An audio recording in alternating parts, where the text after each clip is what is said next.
बीच एक बड़ी खबर आ रही है, बड़ी जानकारी आ रही है, उसका रुख यहां पर कर लेते हैं। तो दिल्ली एनसीआर समेत हरियाणा में शीतलहर का जो प्रकोप है वो जारी है। आईएमडी ने दरअसल हरियाणा में जारी किया येलो अलर्ट। बर्फीली हवाओं से मैदानी इलाकों में ठिठुरन बढ़ गई है। नारनौल की बात करें तो बीती रात सबसे ठंडी दर्ज की गई है। न्यूनतम तापमान 3 डिग्री सेल्सियस दर्ज किया गया है। हिसार में बीती रात 3.6 डिग्री दर्ज किया गया। तापमान ठंड से बचने के लिए लोग अलाव का सहारा ले रहे हैं। तो फिलहाल अभी स्थिति यहां पर बनी हुई है कि लगातार ठंड बढ़ रही है।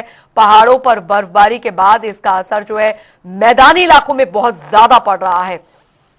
आईएमडी ने हरियाणा में अलर्ट जारी कर दिया है, येलो अलर्ट जारी किया है। बड़ी खबर, दिल्ली एनसीआर समेत हरियाणा में जो ठंड का प्रकोप है वो देखने को मिल रहा है। लोग जो है अलाव का सहारा ले रहे हैं और ये बहुत बड़ी वजह है। दो तस्वीरें आपको हम दिखा रहे हैं, नूह और रेवाड़ी की तस्वीरें। आप देखिए रेल यातायात, हवाई यातायात पर भी इसका असर जो है वो पड़ा है, क्योंकि फॉग की वजह से विजिबिलिटी जो है वो जीरो हो गई है और इसी वजह से आए दिन कई जगह हादसे भी हो रहे हैं।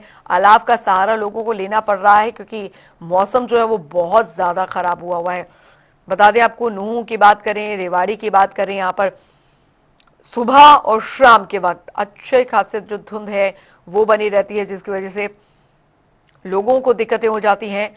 आवागमन में सबसे ज्यादा दिक्कत हो रही है सड़कों पर, क्योंकि विजिबिलिटी जो है वो जीरो हुई हुई है और ऐसे में अगर कोई रोजमर्रा के काम के लिए बाहर निकल भी रहा है तो उसे काफी, जो गाड़ी है वो काफी धीमी गति से चलानी पड़ रही है। लेकिन इसमें भी काफी ज्यादा खतरा जो है वो रहता है, क्योंकि अमूमन इस तरीके के सड़कों पर जो है तेज ड्राइव लोग करते हैं और हादसा होता है। नूह से सोनू वर्मा और रेवाड़ी से हमारे साथ सुरेंद्र गौड़ हमारे साथ जुड़ गए हैं। नूह सबसे पहले लिए चलते हैं। नूह में फिलहाल अभी मौसम के क्या हाल बने हुए हैं सोनू, और क्या स्थिति बनी हुई है? प्रशासन द्वारा जो बेघर लोग हैं उनके लिए रैन बसेरों की क्या व्यवस्था है, अलाव की क्या व्यवस्था वहां पर बनी हुई है? बिल्कुल, बता दें कि इस हिसाब से लगातार जो ठंड बढ़ रही है, बात करते नूह जिले की, क्योंकि 2-3 दिन से लगातार शीतलहर यहाँ पर चल रही है। बहुत बता दें कि लोगों को काफी परेशानी का सामना करना पड़ रहा है। खास तौर से बता दें कि किसानों को लेकर काफी परेशानी, क्योंकि सुबह सुबह हम खेतों पर जाना पड़ता है जहाँ पर फसलों को पानी देने का कार्य जो चल रहा है, तो लोगों को, किसानों को काफी परेशानी का सामना करना पड़ा है। साथ साथ जो छोटे बच्चे हैं उनको भी काफी दिक्कतें आ रही है, क्योंकि स्वास्थ्य विभाग ने जारी किया है कि अपने बच्चों को गर्म कपड़े पहना कर रखें। और क्योंकि बता दें कि जैसे ये शीतलहर या ठंड बढ़ रही है, उसको लेकर ओपीडी की अगर बात करें, ओपीडी भी लगातार बढ़ती नजर आ रही है, क्योंकि बताया जा रहा है कि ज्यादा करके जो केसेस है वो खांसी, जुकाम और गले में दिक्कत, इस तरह के ज्यादा केसेस इसमें देखे जा रहे हैं। तो उसी को लेकर गाइडलाइन जारी किया है कि घर पर है, जरूर काम से निकले। लेकिन जिस हिसाब से लगातार जो सुबह शाम की जो ठंडी यहाँ पर पड़ रही है, कोहरे, क्योंकि ये बता दें कि तेज हवा चल रही है यहाँ पे, कोहरा थोड़ा कम नजर आ रहा है, लेकिन शीतलहर ज्यादा है। उसको लेकर जो रोजमर्रा की जो सामान लेने के या ड्यूटी जाने वाले लोग हैं उनको काफी परेशानी इसमें सामना करना पड़ रहा है। और इसे बता दें कि अगर इस तरह से लहर चलती रही तो कहीं ना कहीं काफी दिक्कत आम जनता को इसमें आ सकती है। खासकर जो बच्चे हैं छोटे, क्योंकि अभी स्कूल की छुट्टियां पड़ी हैं, 15 तारीख की छुट्टियां, उसके बाद जैसे स्कूल खुलते हैं तो कहीं ना बच्चों को भी इस तरीके से ठंड को सामना करना पड़ सकता है। लेकिन फिलहाल बता दें कि लगातार प्रशासन द्वारा भी गाइडलाइन शुरू कर दिए हैं कि जितने भी जो रोड बने हुए हैं उन पर सफेद पट्टी लगाई जाए। तो कोहरे के लिए चलते हुए जो सफेद पट्टी का कार्य भी शुरू कर दिया गया है।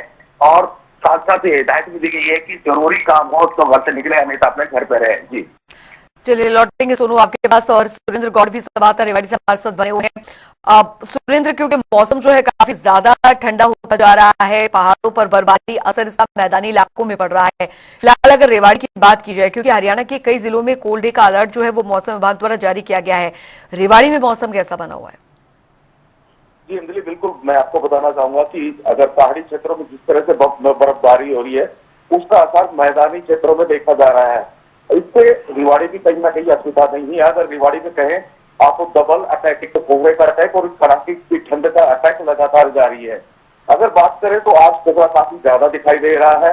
ऐसे में जो कोहरा पड़ने से कहीं चिंता है, तो एक जगह किसानों में भी खुशी की लहर थोड़ी देखने को मिल रही है कि क्योंकि रेवाड़ी में सरसों तथा गेहूं की बिजाई अधिक की जाती है, तो ऐसे में दोनों फसलों के लिए थोड़ा फायदेमंद माना जा रहा है। लेकिन कहीं ना कहीं किसानों में ये चिंता भी है कि कहीं ना कहीं के कोहरा और जो ठंड और बढ़ी तो कहीं ना कहीं फसलों को नुकसान नहीं पहुंचा दे, इसकी भी चिंता किसानों को सताने लगी है।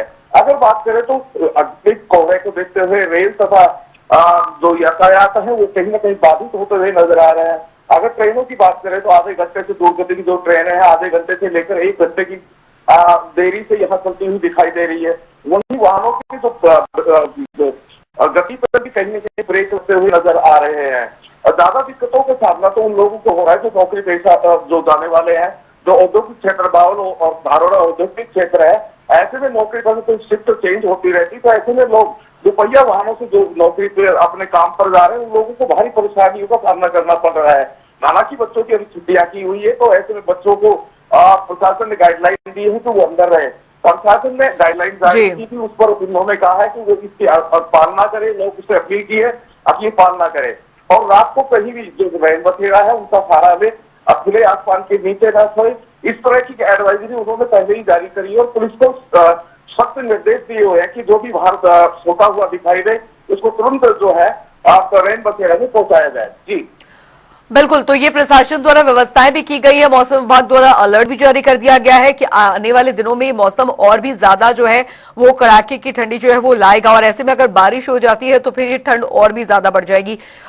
सोनू, क्योंकि नूह में फिलहाल अगर बात यहाँ पर की जाए, ट्रैफिक व्यवस्था जो ट्रैफिक नियम है वो लोग फॉलो करें, खासकर इस मौसम में क्योंकि हादसे बहुत ज्यादा होते हैं और ऐसी स्थिति में लोग अगर ट्रैफिक नियम फॉलो नहीं करते हैं या प्रशासन इस ओर लोगों को जागरूक नहीं करता है तो दिक्कतें काफी ज्यादा बढ़ जाती है। अस्पतालों में भी कैसी व्यवस्था वहां पर बनी हुई है, क्योंकि कई मरीज जो है इस मौसम में काफी ज्यादा सांस संबंधी बीमारियां काफी ज्यादा होती हैं। सरकारी अस्पतालों में भी कैसी व्यवस्था अभी इस समय बनी हुई है ऐसे मरीजों के लिए?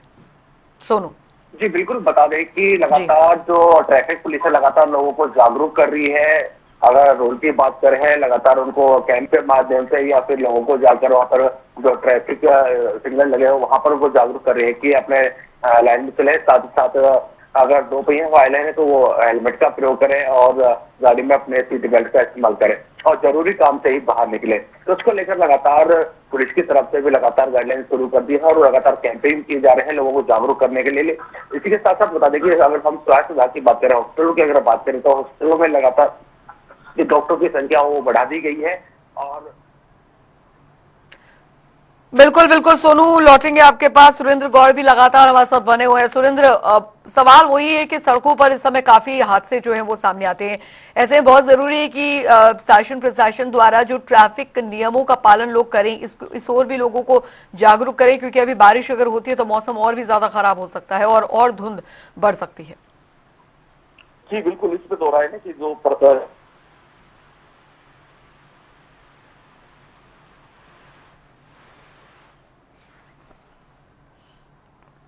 चलिए, अब लगता है संपर्क टूट गया। बहुत बहुत शुक्रिया सुरेंद्र गौड़ आपका और सोनू आपका इस तमाम जानकारी के लिए।